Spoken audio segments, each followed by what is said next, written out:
dib ha u dhigin farxaddaada ilaa aad gaarto yoolkaaga. Faraxsanow mar waliba. Dhoolla-caddayntu waa awoodda lagu jebiyo cadowga kugu horgudban. Ha muujin fursad ay dadka kugu niyad burburshaan. Nolosha ha ka weecan oo wajah arrin walba oo mustaqbalkaada soo food saarata. Waqti ha isaga lumin sidii aad kaga fikiri lahayd caqabadaha yaryar ee ku hor imaan doona. Ka fikir sidii aad noloshaada u quruxsan lahayd. Sirta farxadda leh waa aqbalidda meesha aad joogto iyo waxa aad noloshaada ku haysato oo aad maalin walba ka faa'iidaysanayso. Ha ku farxad geliso nolosha aad ku nooshahay. Ahow mid iimaankiisa dhammaystiran yahay. Qanaacaduna waa qayb ka mid ah iimaanka.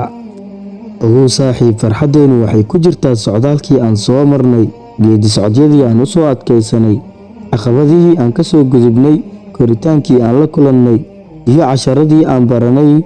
Taasi waxay keenaysaa dhammaystir.